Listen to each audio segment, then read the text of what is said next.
ਖਬਰਾਂ ਦੇ ਬੁਲੇਟਿਨ ਦੇ ਸਪਾਂਸਰ ਨੇ ਰੀਅਲਟਰ ਗੁਰਜਿੰਦਰ ਸਿੰਘ ਰੰਧਾਵਾ। ਹਰ ਤਰ੍ਹਾਂ ਦੀ ਪ੍ਰਾਪਰਟੀ ਖਰੀਦਣ ਤੇ ਵੇਚਣ ਲਈ ਤੁਸੀਂ ਕਾਲ ਕਰ ਸਕਦੇ ਹੋ।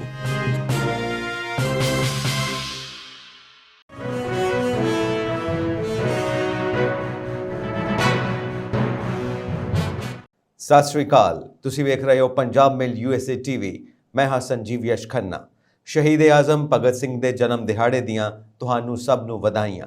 ਸਭ ਤੋਂ ਪਹਿਲਾਂ ਪੇਸ਼ ਨੇ ਚੋਣਵੀਆਂ ਖਬਰਾਂ। ਭਾਰਤ ਵਿਚਲੇ ਅਮਰੀਕੀ ਸਫਾਰਤਖਾਨੇ ਨੇ ਇਸ ਸਾਲ 10 ਲੱਖ ਵੀਜ਼ੇ ਦੇਣ ਦਾ ਟੀਚਾ ਪੂਰਾ ਕੀਤਾ। ਅਮਰੀਕਾ ਰਾਮਾਸਵਾਮੀ ਨੇ ਬਹਿਸ ਦੌਰਾਨ ਕਹੀ ਵੱਡੀ ਗੱਲ, ਪ੍ਰਵਾਸੀ ਹੋਣਗੇ ਪ੍ਰਭਾਵਿਤ। ਇਟਲੀ ਜਾਣ ਦੇ ਚਾਹਵਾਨ ਪੰਜਾਬੀਆਂ ਲਈ ਅਹਿਮ ਖਬਰ, ਸਰਕਾਰ ਨੇ ਕੀਤਾ ਖਾਸ ਐਲਾਨ। ਮਣੀਪੁਰ ਇੰਫਾਲ ਵਿੱਚ ਹਿੰਸਕ ਪ੍ਰਦਰਸ਼ਨ ਜਾਰੀ, ਪ੍ਰਦਰਸ਼ਨਕਾਰੀਆਂ ਵੱਲੋਂ DC ਦਫ਼ਤਰ ਵਿੱਚ ਭੰਨ ਤੋੜ। ਪੰਜਾਬ ਪੁਲਿਸ ਨੇ ਕਾਂਗਰਸੀ ਵਿਧਾਇਕ ਸੁਖਪਾਲ ਖਹਿਰਾ ਨੂੰ ਹਿਰਾਸਤ ਵਿੱਚ ਲਿਆ।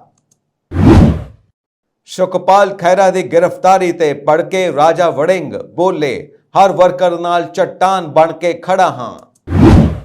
ਸੁਖਪਾਲ ਖਹਿਰਾ ਦੀ ਗ੍ਰਿਫਤਾਰੀ ਮਗਰੋਂ ਆਪ ਦੀ ਪ੍ਰੈਸ ਕਾਨਫਰੰਸ, ਵਿਰੋਧੀਆਂ ਨੂੰ ਲੈ ਕੇ ਆਖੀ ਇਹ ਗੱਲ। ਮਨਪ੍ਰੀਤ ਬਾਦਲ ਨੂੰ ਲੈ ਕੇ ਵੱਡਾ ਖੁਲਾਸਾ, ਗ੍ਰਿਫਤਾਰ ਵਿਅਕਤੀਆਂ ਨੇ ਖੋਲ ਦਿੱਤਾ ਸਾਰਾ ਕੱਚਾ ਚਿੱਠਾ।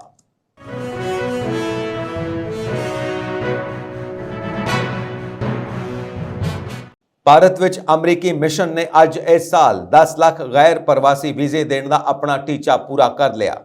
ਰਾਜਦੂਤ ਐਰਿਕ ਗਾਰਸੇਟੀ ਨੇ ਨਿੱਜੀ ਤੌਰ ਤੇ ਇੱਕ ਜੋੜੇ ਨੂੰ 10 ਲੱਖਵਾਂ ਵੀਜ਼ਾ ਸੌਂਪਿਆ, ਜੋ ਅਮਰੀਕਾ ਵਿੱਚ ਆਪਣੇ ਬੇਟੇ ਦੇ ਗ੍ਰੈਜੂਏਸ਼ਨ ਸਮਾਗਮ ਵਿੱਚ ਸ਼ਾਮਿਲ ਹੋਵੇਗਾ। ਲੇਡੀ ਹਾਰਡਿੰਗ ਕਾਲਜ ਦੀ ਸੀਨੀਅਰ ਸਲਾਹਕਾਰ ਡਾਕਟਰ ਰੰਜੂ ਸਿੰਘ ਅਮਰੀਕੀ ਦੂਤਘਰ ਤੋਂ ਇਸ ਸਾਲ ਦਾ 10 ਲੱਖਵਾਂ ਵੀਜ਼ਾ ਮਿਲਣ ਬਾਰੇ ਈਮੇਲ ਪ੍ਰਾਪਤ ਕਰਕੇ ਬਹੁਤ ਖੁਸ਼ ਹੋਈ। ਉਸ ਦੇ ਪਤੀ ਪੁਨੀਤ ਦਰਗਨ ਨੂੰ ਅਗਲਾ ਵੀਜ਼ਾ ਦਿੱਤਾ ਗਿਆ। ਇਹ ਜੋੜਾ ਮਈ 2024 ਵਿੱਚ ਅਮਰੀਕਾ ਦੀ ਯਾਤਰਾ ਕਰੇਗਾ।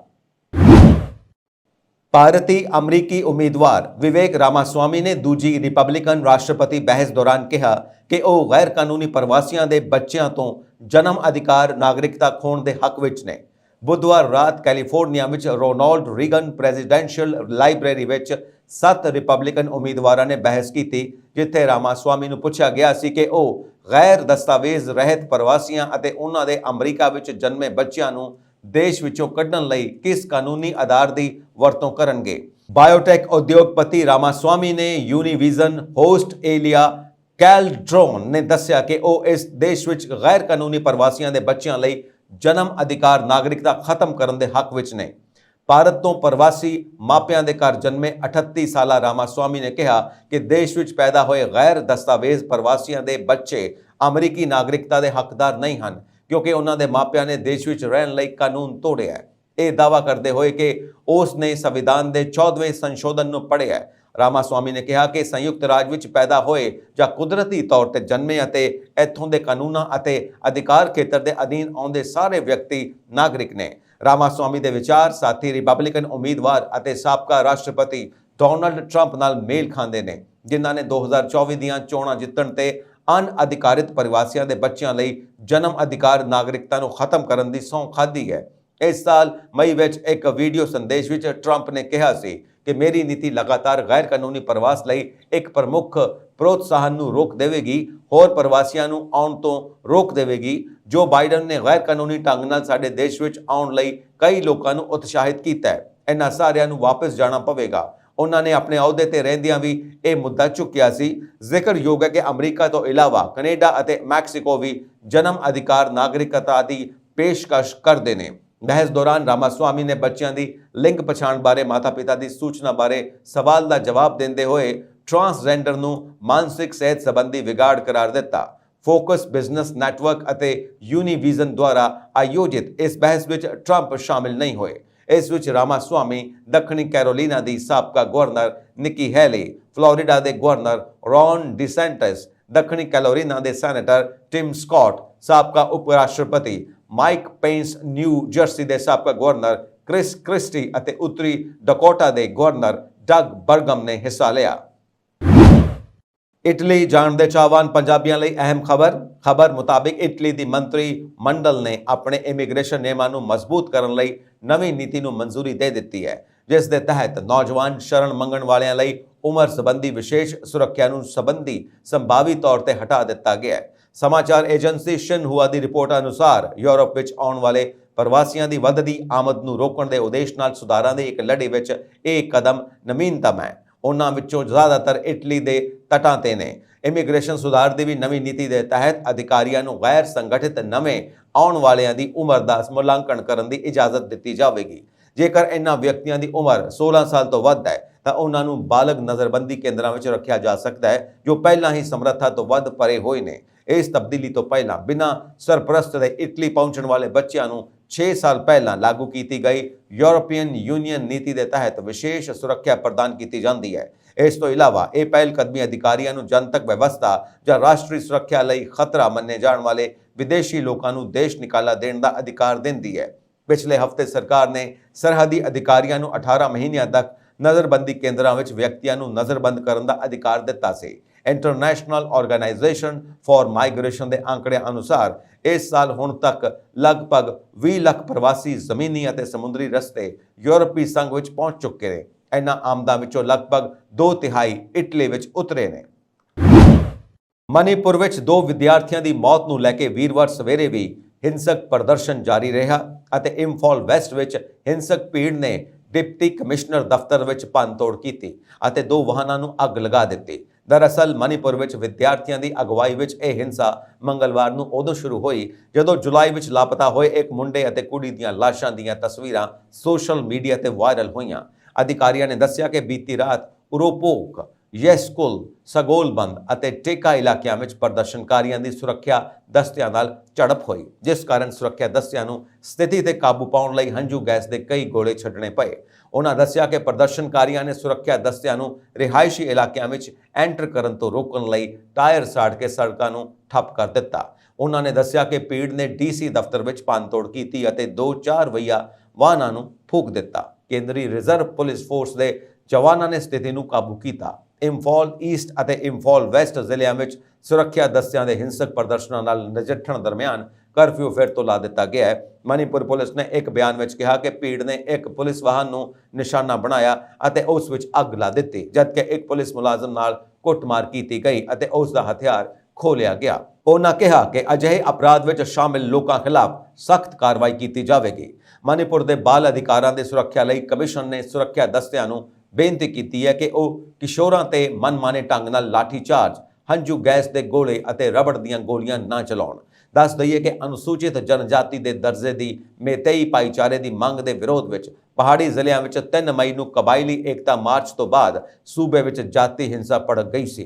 ਹਿੰਸਾ ਦੀਆਂ ਘਟਨਾਵਾਂ ਵਿੱਚ ਹੁਣ ਤੱਕ 180 ਤੋਂ ਵੱਧ ਲੋਕਾਂ ਦੀ ਮੌਤ ਹੋ ਚੁੱਕੀ ਹੈ ਅਤੇ ਸੈਂਕੜੇ ਲੋਕ ਜ਼ਖਮੀ ਹੋ ਚੁੱਕੇ ਨੇ। ਮੇਤੇਈ ਭਾਈਚਾਰੇ ਦੇ ਲੋਕ ਮਣੀਪੁਰ ਦੀ ਆਬਾਦੀ ਦਾ ਲਗਭਗ 53% ਬਣਦੇ ਨੇ ਅਤੇ ਜ਼ਿਆਦਾਤਰ ਇੰਫਾਲ ਘਾਟੀ ਵਿੱਚ ਰਹਿੰਦੇ ਨੇ। ਇਸ ਦੇ ਨਾਲ ਹੀ ਨਾਗਾ ਅਤੇ ਕੁਕੀ ਆਦੀਵਾਸੀਆਂ ਦੀ ਆਬਾਦੀ ਲਗਭਗ 40% ਹੈ ਅਤੇ ਉਹ ਜ਼ਿਆਦਾਤਰ ਪਹਾੜੀ ਜ਼ਿਲ੍ਹਿਆਂ ਵਿੱਚ ਰਹਿੰਦੇ ਨੇ। ਭੁਲੱਥ ਦੇ ਐਮਐਲਏ ਸੁਖਪਾਲ ਸਿੰਘ ਖਹਿਰਾ ਨੂੰ ਅੱਜ ਸਵੇਰੇ 6 ਵਜੇ ਦੇ ਕਰੀਬ ਉਹਨਾਂ ਦੀ ਚੰਡੀਗੜ੍ਹ ਰਿਹਾਇਸ਼ ਤੋਂ ਗ੍ਰਿਫਤਾਰ ਕਰ ਲਿਆ ਗਿਆ।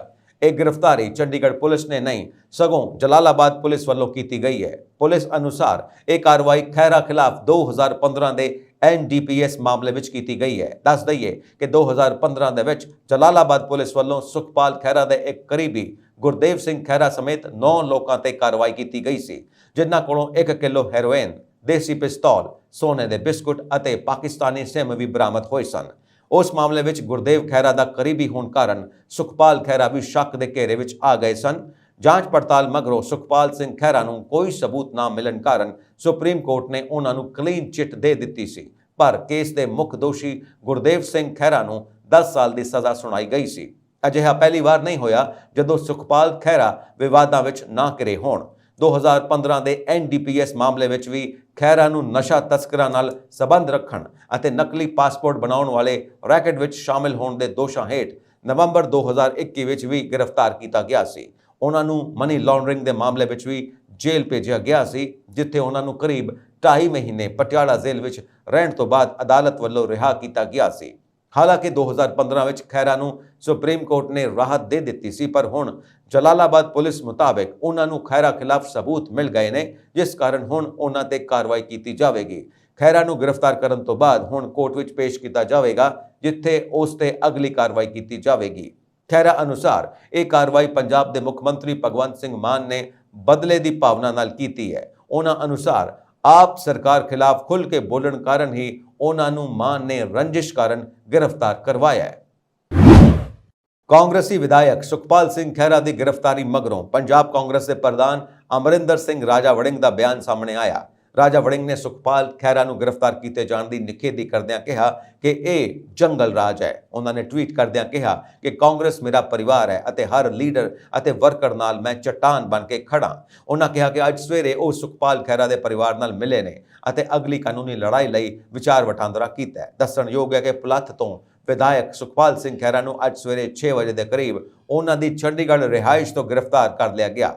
ਇਹ ਗ੍ਰਿਫਤਾਰੀ ਚੰਡੀਗੜ੍ਹ ਪੁਲਿਸ ਨੇ ਨਹੀਂ ਸਗੋਂ ਜਲਾਲਾਬਾਦ ਪੁਲਿਸ ਵੱਲੋਂ ਕੀਤੀ ਗਈ ਹੈ।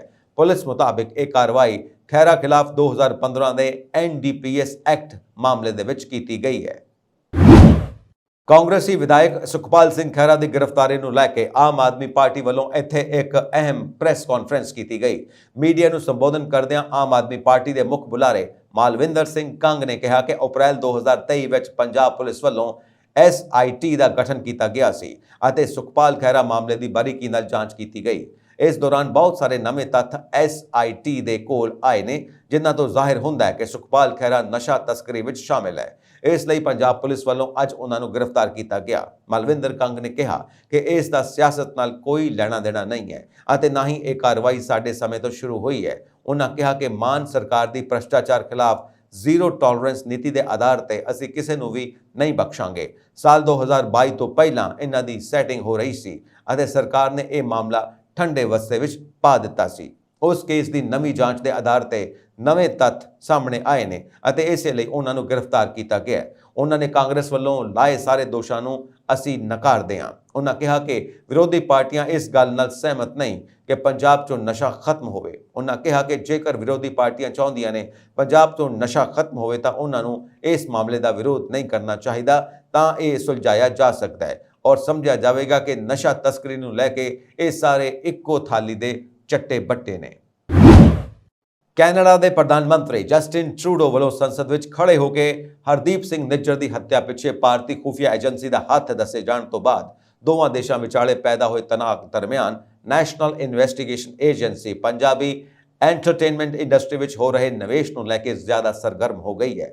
ਪੰਜਾਬ ਵਿੱਚ ਵੱਡੇ ਪੈਮਾਨੇ ਤੇ ਨੌਜਵਾਨਾਂ ਨੂੰ ਪਰਮਾਉਣ ਲਈ ਫੰਡਿੰਗ ਕਰ ਰਹੇ ਨੇ ਅਤੇ ਫੰਡਿੰਗ ਦਾ ਇੱਕ ਹਿੱਸਾ ਪੰਜਾਬੀ ਫਿਲਮਾਂ ਵਿੱਚ ਵੀ ਇਸਤੇਮਾਲ ਹੋ ਰਿਹਾ ਹੈ।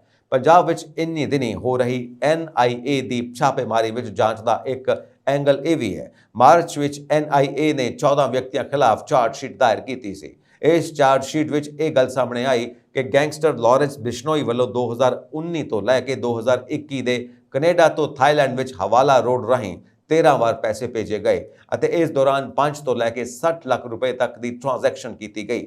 ਏਜੰਸੀ ਨੇ ਆਪਣੀ ਚਾਰਜ ਸ਼ੀਟ ਵਿੱਚ ਕਿਹਾ ਸੀ ਕਿ ਭਾਰਤ ਵਿੱਚ ਗੈਂਗਸਟਰਾਂ ਵੱਲੋਂ ਜ਼ਬਰੀ ਵਸੂਲੀ ਅਤੇ ਸਮਗਲਿੰਗ ਰਾਹੀਂ ਇਕੱਠਾ ਹੋਣ ਵਾਲਾ ਪੈਸਾ ਪੰਜਾਬ ਦੀਆਂ ਫਿਲਮਾਂ ਅਤੇ ਕੈਨੇਡਾ ਦੀ ਪ੍ਰੀਮੀਅਰ ਲੀਗ ਵਿੱਚ ਲਾਇਆ ਜਾ ਰਿਹਾ ਹੈ। ਇਸ ਤੋਂ ਇਲਾਵਾ ਇਹ ਪੈਸਾ ਥਾਈਲੈਂਡ ਦੇ ਕਲੱਬਾਂ ਅਤੇ ਬਾਰਾਂ ਵਿੱਚ ਵੀ ਨਿਵੇਸ਼ ਕੀਤਾ ਜਾ ਰਿਹਾ ਹੈ। NIA ਨੇ ਆਪਣੀ ਚਾਰਜ ਸ਼ੀਟ ਵਿੱਚ ਸਤਬੀਰ ਸਿੰਘ ਉਰਫ ਸੈਮ ਦਾ ਨਾਂ ਸ਼ਾਮਿਲ ਕੀਤਾ ਹੈ। ਸੈਮ ਨੇ ਇਸ ਪੈਸੇ ਨੂੰ ਫਿਲਮਾਂ ਅਤੇ ਹੋਰ ਥਾਵਾਂ ਤੇ ਨਿਵੇਸ਼ ਕੀਤਾ ਸੀ।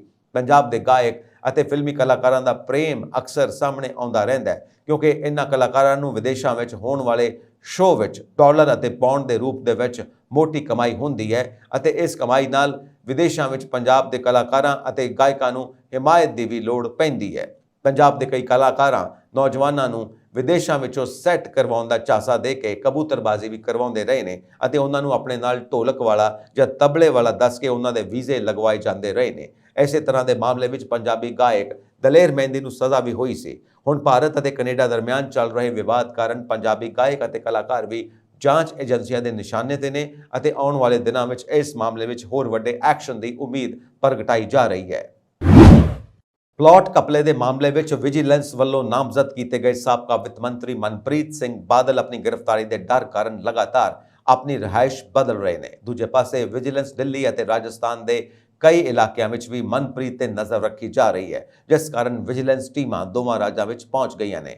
ਸੂਤਰਾਂ ਨੇ ਦੱਸਿਆ ਕਿ ਉਕਤ ਮਾਮਲੇ ਵਿੱਚ ਵਿਜੀਲੈਂਸ ਵੱਲੋਂ ਗ੍ਰਿਫਤਾਰ ਕੀਤੇ ਗਏ ਵਿਅਕਤੀਆਂ ਨੇ ਵਿਜੀਲੈਂਸ ਨੂੰ ਮੁੱਢਲੀ ਪੁੱਛਗਿੱਛ ਦੌਰਾਨ ਖੁਲਾਸਾ ਕੀਤਾ ਕਿ ਮਨਪ੍ਰੀਤ ਬਾਦਲ ਦੀਆਂ ਹਿਦਾਇਤਾਂ ਤੇ ਉਹਨਾਂ ਦਾ ਰਿਸ਼ਤੇਦਾਰ ਸਾਰੀ ਅਫਸਰਸ਼ਾਹੀ ਅਤੇ ਪ੍ਰਸ਼ਾਸਨ ਨੂੰ ਸੰਭਾਲਦਾ ਸੀ। ਜਦੋਂ ਮਨਪ੍ਰੀਤ ਬਾਦਲ ਕਾਂਗਰਸ ਸਰਕਾਰ ਵਿੱਚ ਵਿੱਤ ਮੰਤਰੀ ਬਣੇ ਤਾਂ ਉਹਨਾਂ ਨੇ ਆਪਣੇ ਬਹੁਤ ਨਜ਼ਦੀਕੀ ਪੰਜਾਬ ਪੁਲਿਸ ਦੇ ਇੱਕ ਸਬ ਇੰਸਪੈਕਟਰ ਨੂੰ ਸਿੱਧੇ ਤੌਰ ਤੇ ਬਠਿੰਡਾ ਸ਼ਹਿਰ ਦੇ ਇੱਕ ਅਹਿਮ ਥਾਣੇ ਦਾ ਇੰਚਾਰਜ ਲਾ ਦਿੱਤਾ, ਜੋ ਲੋਕਾਂ ਨੂੰ ਡਰਾਉਣ ਅਤੇ ਧਮਕਾਉਣ ਦਾ ਕੰਮ ਕਰਦਾ ਸੀ। ਉਹ ਪੰਜਾਬ ਪੁਲਿਸ ਨਾਲੋਂ ਵੱਧ ਮਨਪ੍ਰੀਤ ਦੀ ਡਿਊਟੀ ਕਰਦਾ ਸੀ। ਸੂਤਰਾਂ ਨੇ ਦੱਸਿਆ ਕਿ ਉਕਤ ਸਬ ਇੰਸਪੈਕਟਰ ਕੋਲ ਜੋ ਵੀ ਜ਼ਮੀਨ ਅਤੇ ਜਾਇਦਾਦ ਹੈ, ਉਸ ਦੀ ਵਿਜੀਲੈਂਸ ਵੱਲੋਂ ਜਾਂਚ ਕੀਤੀ ਜਾਵੇਗੀ। ਸੂਤਰਾਂ ਨੇ ਦੱਸਿਆ ਕਿ 3 ਮੁਲਾਜ਼ਮਾਂ ਵੱਲੋਂ ਕੀਤੇ ਖੁਲਾਸੇ ਤੋਂ ਬਾਅਦ ਵਿਜੀਲੈਂਸ ਹੁਣ ਮਨਪ੍ਰੀਤ ਬਾਦਲ ਦੇ ਕਰੀਬੀ ਰਿਸ਼ਤੇਦਾਰ ਨੂੰ ਕਿਸੇ ਵੀ ਸਮੇਂ ਪੁੱਛਗਿੱਛ ਲਈ ਬੁਲਾ ਸਕਦੀ ਹੈ, ਜਿਸ ਕਾਰਨ ਉਕਤ ਵਿਅਕਤੀ ਮਨਪ੍ਰੀਤ ਦਾ ਰਿਸ਼ਤੇਦਾਰ ਵੀ ਰੂਪੋਸ਼ ਹੋ ਗਿਆ ਹੈ। ਮਨਪ੍ਰੀਤ ਬਾਦਲ ਆਪਣੀ ਜ਼ਮਾਨਤ ਲਈ ਬਠਿੰਡਾ ਅਤੇ ਚੰਡੀਗੜ੍ਹ ਤੋਂ ਵਕੀਲਾਂ ਦੀ ਫੌਜ ਤਿਆਰ ਕਰ ਰਹੇ ਨੇ, ਜਿਸ ਕਾਰਨ ਹੁਣ ਬਠਿੰਡਾ ਅਤੇ ਚੰਡੀਗੜ੍ਹ ਦੇ ਵਕੀਲ ਇੱਕ ਯੋਜਨਾ ਤਿਆਰ ਕਰ ਰਹੇ ਨੇ ਕਿ ਕਿਵੇਂ ਉਹ ਅਦਾਲਤ ਵਿੱਚ ਪੇਸ਼ ਹੋ ਕੇ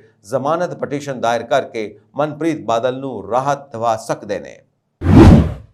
ਵੱਖ-ਵੱਖ ਕਿਸਾਨ ਜਥੇਬੰਦੀਆਂ ਨੇ ਅੱਜ ਤੋਂ ਪੰਜਾਬ ਦੇ ਵਿੱਚ 3 ਦਿਨਾਂ ਤੱਕ ਰੇਲ ਰੋਕੋ ਅੰਦੋਲਨ ਸ਼ੁਰੂ ਕੀਤਾ। ਕਿਸਾਨਾਂ ਲਈ ਕਈ ਥਾਵਾਂ ਤੇ ਰੇਲ ਪਟੜੀਆਂ ਤੇ ਬੈਠ ਕੇ ਹੜ੍ਹਾਂ ਕਾਰਨ ਹੋਏ ਨੁਕਸਾਨ ਲਈ ਵਿੱਤੀ ਪੈਕੇਜ ਸਮੇਤ ਆਪਣੀਆਂ ਵੱਖ-ਵੱਖ ਮੰਗਾਂ ਲਈ ਪ੍ਰਦਰਸ਼ਨ ਕਰ ਰਹੇ ਨੇ।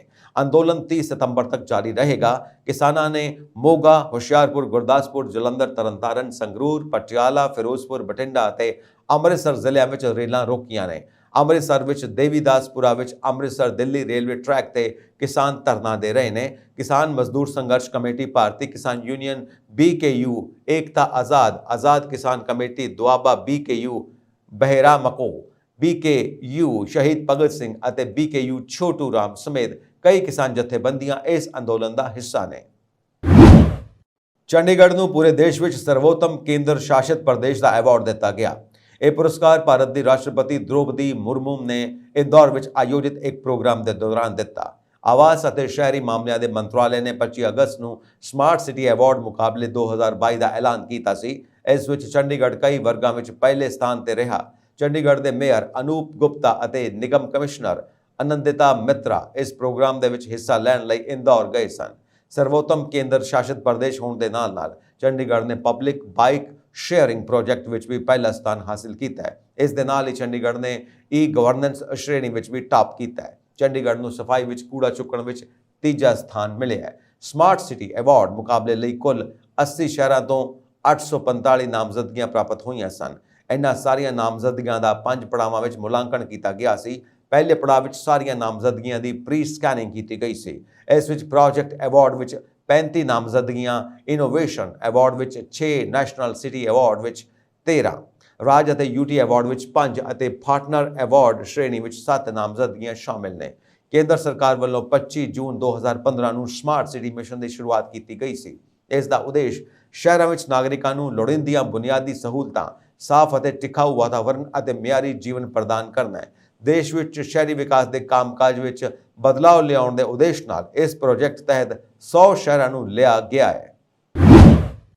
ਪੰਜਾਬ ਦੇ ਮੁੱਖ ਮੰਤਰੀ ਭਗਵੰਤ ਮਾਨ ਅੱਜ ਸ਼ਹੀਦ ਭਗਤ ਸਿੰਘ ਜੀ ਦੀ ਜਯੰਤੀ ਮੌਕੇ ਖੜਕਲ ਕਲਾਂ ਪੁੱਜੇ। ਇੱਥੇ ਰੱਖੇ ਗਏ ਸੂਬਾ ਪੱਧਰੀ ਸਮਾਗਮ ਦੌਰਾਨ ਉਹਨਾਂ ਸ਼ਹੀਦ ਭਗਤ ਸਿੰਘ ਜੀ ਨੂੰ ਸ਼ਰਧਾ ਦੇ ਫੁੱਲ ਭੇਂਟ ਕੀਤੇ। ਭਗਵੰਤ ਮਾਨ ਨੇ ਅੰਗਰੇਜ਼ ਹਕੂਮਤ ਦੀਆਂ ਜੜ੍ਹਾਂ ਹਿਲਾ ਦੇਣ ਵਾਲੇ ਇਨਕਲਾਬੀ ਯੋਧੇ ਸ਼ਹੀਦ-ਏ-ਆਜ਼ਮ ਸਰਦਾਰ ਭਗਤ ਸਿੰਘ ਨੂੰ ਦਿਲੋਂ ਸਲਾਮ ਕੀਤਾ ਅਤੇ ਕਿਹਾ ਕਿ 23 ਸਾਲ ਦੀ ਉਮਰ ਵਿੱਚ ਸ਼ਹੀਦੀ ਪ੍ਰਾਪਤ ਕਰਨ ਵਾਲੇ ਭਗਤ ਸਿੰਘ ਜੀ ਦੇ ਖਿਆਲ ਵੱਡੇ ਸਨ। ਉਹ ਉਮਰਾਂ ਦੇ ਮੁਹਤਾਜ ਨਹੀਂ ਸਨ।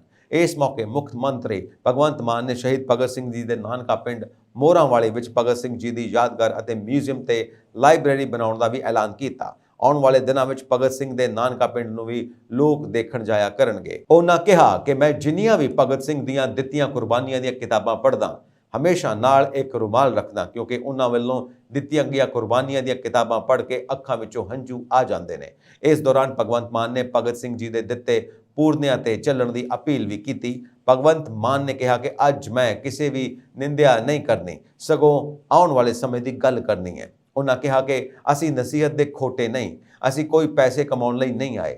ਮੈਂ ਇਸੇ ਧਰਤੀ ਤੋਂ ਹੀ 26 ਮਾਰਚ 2022 ਨੂੰ ਮੁੱਖ ਮੰਤਰੀ ਦੀ ਸਹੁੰ ਚੁੱਕਣ ਮੌਕੇ ਕਹਿ ਕੇ ਗਿਆ ਸੀ ਕਿ ਕੋਸ਼ਿਸ਼ ਕਰਾਂਗੇ ਕਿ ਅਸੀਂ ਤੁਹਾਡੇ ਕਦਮਾਂ ਤੇ ਚੱਲ ਸਕੀਏ। ਸਾਡੇ ਕੋਲ ਸਾਡੇ ਗੁਰੂਆਂ, ਪੀਰਾਂ, ਫਕੀਰਾਂ ਦਾ ਖਜ਼ਾਨਾ ਪਿਆ ਹੈ। ਪੰਜਾਬ ਦੀ ਧਰਤੀ ਬੇਹੱਦ ਬਰਕਤ ਵਾਲੀ ਹੈ। ਉਹਨਾਂ ਕਿਹਾ ਕਿ ਉਹ ਤਾਂ ਉਦਯੋਗਪਤੀਆਂ ਨੂੰ ਵੀ ਕਹਿੰਦੇ ਨੇ ਕਿ ਜਿਹੜਾ ਵੀ ਪੰਜਾਬ ਦੀ ਧਰਤੀ ਤੇ ਫੈਕਟਰੀ ਲਾਉਂਦਾ ਹੈ ਉੱਥੇ ਬਰਕਤ ਹੀ ਹੁੰਦੀ ਹੈ।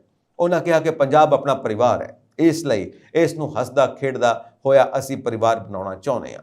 ਐਸੇ ਧਰਤੀ ਨੂੰ ਅਸੀਂ ਖੇਤੀ, ਵਪਾਰ, ਨੌਕਰੀ, ਇਮਾਨਦਾਰੀ ਵਿੱਚ ਨੰਬਰ 1 ਬਣਾਉਣਾ ਚਾਹੁੰਦੇ ਹਾਂ।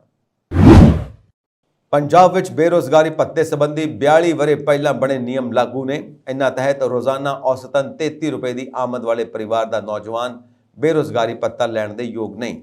ਇਹੋ ਵਜ੍ਹਾ ਹੈ ਕਿ ਅੱਜ ਪੰਜਾਬ ਵਿੱਚ ਬੇਰੋਜ਼ਗਾਰੀ ਭੱਤਾ ਲੈਣ ਵਾਲਿਆਂ ਦਾ ਅੰਕੜਾ 0 ਹੈ। ਬੇਰੋਜ਼ਗਾਰੀ ਭੱਤਾ ਲੈਣ ਵਾਲਾ ਪੰਜਾਬ ਦਾ ਆਖਰੀ ਨੌਜਵਾਨ ਜ਼ਿਲ੍ਹਾ ਮੋਗਾ ਦੇ ਪਿੰਡ ਡੁਗਰੂ ਦਾ 12ਵੀਂ ਪਾਸ ਸੰਦੀਪ ਸਿੰਘ ਸੀ, ਜਿਸ ਨੂੰ ਪ੍ਰਤੀ ਮਹੀਨਾ 150 ਰੁਪਏ ਭੱਤਾ ਮਿਲਦਾ ਸੀ।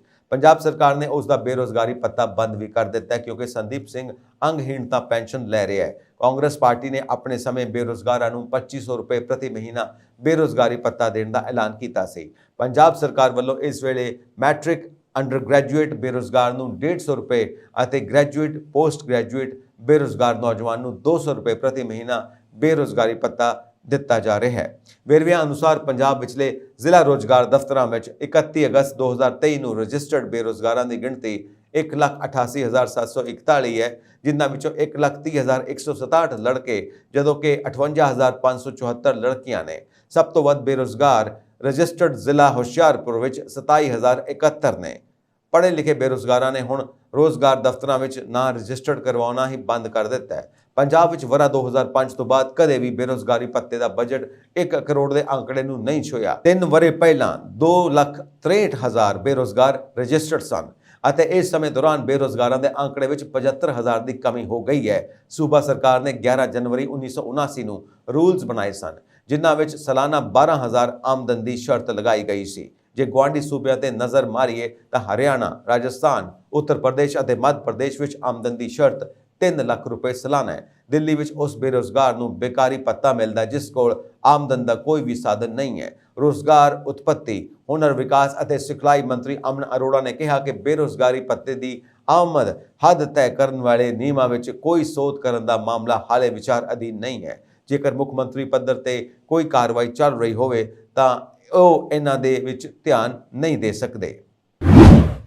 ਹੁਣ ਪੰਜਾਬ ਦੇ ਅੰਮ੍ਰਿਤਸਰ ਤੋਂ ਕੁੱਲੂ ਅਤੇ ਸ਼ਿਮਲਾ ਜਾਣ ਵਾਲਿਆਂ ਲਈ ਰਾਹਤ ਦੀ ਖਬਰ ਹੈ। ਅੰਮ੍ਰਿਤਸਰ ਅੰਤਰਰਾਸ਼ਟਰੀ ਹਵਾਈ ਅੱਡੇ ਤੋਂ ਸ਼ਿਮਲਾ ਅਤੇ ਕੁੱਲੂ ਦੀਆਂ ਸਿੱਧੀਆਂ ਉਡਾਣਾਂ ਸ਼ੁਰੂ ਹੋਣਗੀਆਂ। ਇਹ ਉਡਾਣਾਂ ਸੇਵਾ 1 ਅਕਤੂਬਰ ਤੋਂ ਸ਼ੁਰੂ ਹੋਵੇਗੀ। ਇਹ ਸਹੂਲਤ ਲੋਕਾਂ ਨੂੰ ਹਫ਼ਤੇ ਵਿੱਚ 3 ਦਿਨ ਉਪਲਬਧ ਹੋਵੇਗੀ, ਜਿਸ ਵਿੱਚ ਸੋਮਵਾਰ, ਬੁੱਧਵਾਰ ਅਤੇ ਸ਼ੁੱਕਰਵਾਰ ਨੂੰ ਅੰਮ੍ਰਿਤਸਰ ਤੋਂ ਸਿੱਧੀਆਂ ਸ਼ਿਮਲਾ ਅਤੇ ਕੁੱਲੂ ਲਈ ਉਡਾਣਾਂ ਭਰੀਆਂ ਜਾਣਗੀਆਂ। ਯਾਤਰੀਆਂ ਨੂੰ ਕੁੱਲੂ ਤੋਂ ਅੰਮ੍ਰਿਤਸਰ ਵਿਚਾਲੇ 2,637 ਰੁਪਏ ਦਾ ਕਿਰਾਇਆ ਅਦਾ ਕਰਨਾ ਪਵੇਗਾ। ਜੇਕਰ ਤੁਸੀਂ ਇੱਥੋਂ ਅੰਮ੍ਰਿਤਸਰ ਲਈ ਫਲਾਈਟ ਲੈਂਦੇ ਹੋ ਤਾਂ ਤੁਹਾਨੂੰ ਸਵੇਰੇ 8:25 ਤੇ ਫਲਾਈਟ ਮਿਲੇਗੀ, ਜੋ ਅੰਮ੍ਰਿਤਸਰ ਤੋਂ 9:30 ਤੇ ਚੱਲੇਗੀ। ਜੇਕਰ ਤੁਸੀਂ ਅੰਮ੍ਰਿਤਸਰ ਤੋਂ ਕੁੱਲੂ ਜਾਣਾ ਚਾਹੁੰਦੇ ਹੋ ਤਾਂ ਤੁਸੀਂ 10 ਵਜੇ ਦੀ ਫਲਾਈਟ ਲੈ ਸਕਦੇ ਹੋ, ਜੋ 11:05 ਤੇ ਕੁੱਲੂ ਪਹੁੰਚ ਜਾਵੇਗੀ। ਕੁੱਲੂ ਤੋਂ ਅੰਮ੍ਰਿਤਸਰ ਸੈਕਟਰ ਦਾ ਹਵਾਈ ਕਿਰਾਇਆ 2,637 ਰੁਪਏ ਹੈ ਅਤੇ ਜੇਕਰ ਤੁਸੀਂ ਅੰਮ੍ਰਿਤਸਰ ਤੋਂ ਕੁੱਲੂ ਆਉਣਾ ਚਾਹੁੰਦੇ ਹੋ ਤਾਂ ਤੁਹਾਨੂੰ 3,284 ਰੁਪਏ ਦੇਣੇ ਪੈਣਗੇ। ਇਹ ਐਲਾਨ ਹਿਮਾਚਲ ਪ੍ਰਦੇਸ਼ ਦੇ ਮੁੱਖ ਮੰਤਰੀ ਸੁਖਵਿੰਦਰ ਸਿੰਘ ਸੁੱਖੂ ਨੇ ਕੀਤਾ। ਸ਼ਿਮਲਾ ਦੇ ਜ਼ੁਬਾਰਹਟੀ, ਕੁੱਲੂ ਦੇ ਪੂੰਤਰ ਅਤੇ ਕਾਂਗੜ ਦੇ ਗਾਗਲ ਹਵਾਈ ਅੱਡਿਆਂ ਤੇ ਹੋਰ ਆਧੁਨਿਕ ਸਹੂਲਤਾਂ ਮੁਹੱਈਆ ਕਰਵਾਈਆਂ ਜਾ ਰਹੀਆਂ ਨੇ। ਉਹਨਾਂ ਕਿਹਾ ਕਿ ਕਾਂਗੜਾ ਹਵਾਈ ਅੱਡੇ ਦਾ ਵਿਸਤਾਰ ਕੀਤਾ ਜਾ ਰਿਹਾ ਹੈ ਤਾਂ ਜੋ ਵੱਡੇ ਜਹਾਜ਼ ਆਸਾਨੀ ਨਾਲ ਲੈਂਡ ਕਰ ਸਕਣ। ਸ਼ਿਮਲਾ, ਬੱਦੀ, ਰਾਮਪੁਰ ਅਤੇ ਕੰਗਣੀਪੁਰ ਸਮੇਤ ਰਾਜ ਦੇ ਕਈ ਖੇਤਰਾਂ ਵਿੱਚ ਹੈਲੀਪੋਰਟ ਵਿਕਸਿਤ ਕੀਤੇ ਗਏ ਨੇ। ਸੁੱਖੂ ਨੇ ਦੱਸਿਆ ਕਿ ਅੰਤਰਰਾਸ਼ਟਰੀ ਅਤੇ ਘਰੇਲੂ ਸੈਲਾਨੀਆਂ ਨੂੰ ਇਸ ਉਡਾਨ ਦੀ ਸਹੂਲਤ ਦਾ ਲਾਭ ਮਿਲੇਗਾ। ਇਸ ਕਾਰਨ ਪੰਜਾਬ ਆਉਣ ਵਾਲੇ ਸੈਲਾਨੀਆਂ ਲਈ ਕੁੱਲੂ, ਮਨਾਲੀ ਅਤੇ ਲਾਹੌਲ ਸਪੀਤੀ ਤੱਕ ਸਿੱਧਾ ਪਹੁੰਚਣਾ ਆਸਾਨ ਹੋ ਜਾਵੇਗਾ। ਇਸ ਨਾਲ ਸਥਾਨਕ ਕਾਰੋਬਾਰੀਆਂ ਲਈ ਸਫ਼ਰ ਕਰਨਾ ਵੀ ਆਸਾਨ ਹੋ ਜਾਵੇਗਾ। ਇੰਨੀ ਦਿਨੀ ਸੂਬਾ ਸਰਕਾਰ ਸੈਰ ਸਪਾਟੇ ਅਤੇ ਆਰਥਿਕ ਵਿਕਾਸ ਲਈ ਹੈਲੀਪੋਰਟ ਬਣਾਉਣ ਤੇ ਵੀ ਧਿਆਨ ਦੇ ਰਹੀ ਹੈ। ਇਹ ਸਨ ਅੱਜ ਦੀਆਂ ਮੁੱਖ ਖਬਰਾਂ। ਹੋਰ ਅਪਡੇਟਸ ਦੇ ਲਈ ਵੇਖਦੇ ਰਹੋ ਪੰਜਾਬ ਮੇਲ USA TV। ਸਤਿ ਸ਼੍ਰੀ ਅਕਾਲ।